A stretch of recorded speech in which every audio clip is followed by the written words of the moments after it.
हमेशा से ही भारत एक परंपराओं और विशेष मान्यताओं का देश रहा है।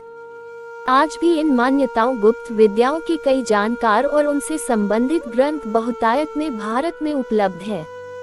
इसमें से कुछ ग्रंथ सामान्य जनमानस के जीवन उपयोगी है, तो अपने अंदर असीम रहस्य को समेटे हुए विज्ञान को निरुत्तर करते हुए पाए गए हैं।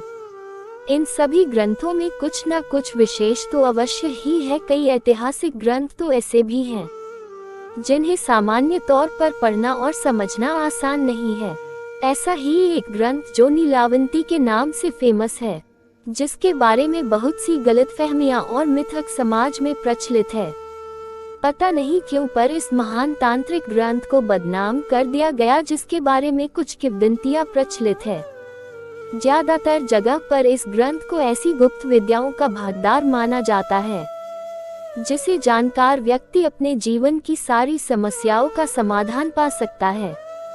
कुछ तांत्रिक ऐसा कहते हैं कि इस ग्रंथ को पढ़ने से कुछ ही दिनों में पढ़ने वाले की मृत्यु हो जाती है।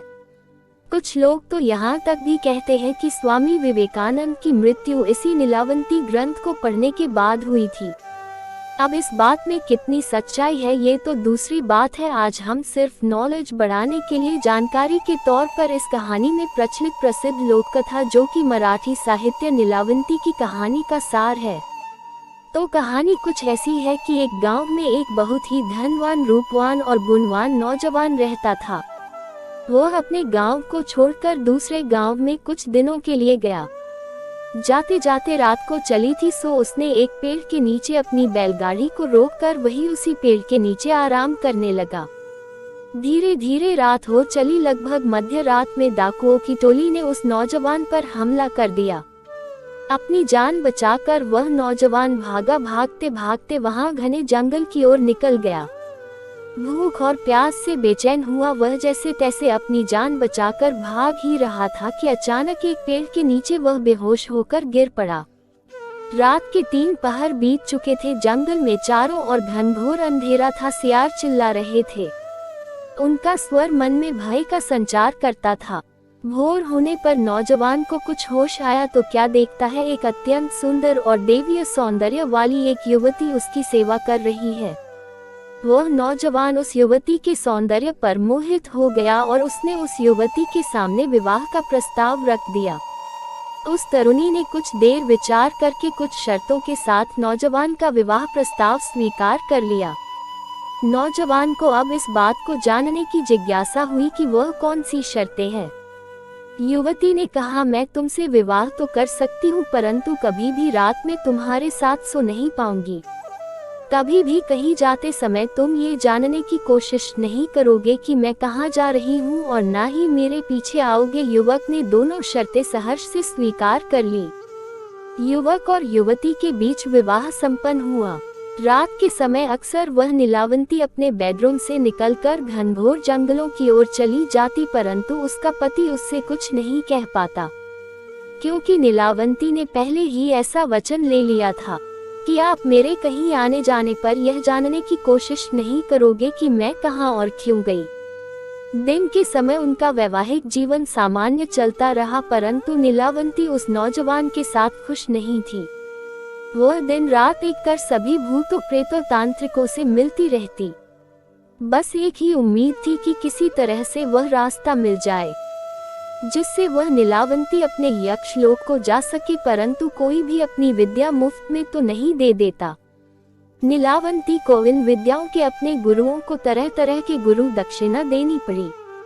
कभी पशु बलि, कभी नरबलि, तो कभी खुद का रक्त। समय बीतने लगा। गांव में नीलावंती के बारे में तरह तरह की बातें होने लगी। किसी भी अप्रिय घटना जैसे किसी के बच्चे के चोरी होने, किसी के पशु के मरने और अपहरण जैसे मामलों में नीलावंती और उसके परिवार पर आरोप लगने लगे और नीलावंती पूरे गांव में बदनाम हो गई। ये क्रम वर्षों तक चलता रहा। रोज की तरह एक दिन रात में नीलावंती अपने बेडरूम से निकल कर जा रही थी। आज उस नौजवान को नींद नहीं आ रही थी, सो उसने नीलावंती को जाते हुए देख लिया। अब वह कौतूहल बस उसके पीछे ही चल दिया। नीलावंती आगे आगे और वह नौजवान पीछे पीछे चलने लगे। वह फिर से किसी तांत्रिक के पास गई। यह उस नौजवान ने देख लिया और आज नीलावंती से पूछ ही लिया, तुम ये क्यों कर रही हो? नीलावंती ने जवाब दिया कि वह अपने लोक को जाना चाहती है, जिसके लिए उसे एक दिव्य नाव की आवश्यकता है, जिससे यक्ष लोक पृथ्वी लोक के बीच नदी को पार किया जा सके। अब तो नौजवान को और ज्यादा जिज्ञासा हुई। तब नीलावंती ने बताया कि उसे एक उल्लू ने, जो कि एक शुद्ध आत्मा था, ने यहाँ बताया कि तुम एक ऐसी नाव की व्यवस्था करो जिससे इस नदी को पार कर सको। इसीलिए मैं तभी से इसी प्रयत्न में सारे जंगल में घूमा करती हूँ। नीलावंती का पूरा सच जानकर वह नौजवान, जो कि एक राक्षस था और मायावी विद्या जानता था, अपनी माया से रूप बदलकर अपने लोक को चला गया और वह नीलावंती भी पक्षी का रूप लेकर उसी जंगल में भटकने लगी।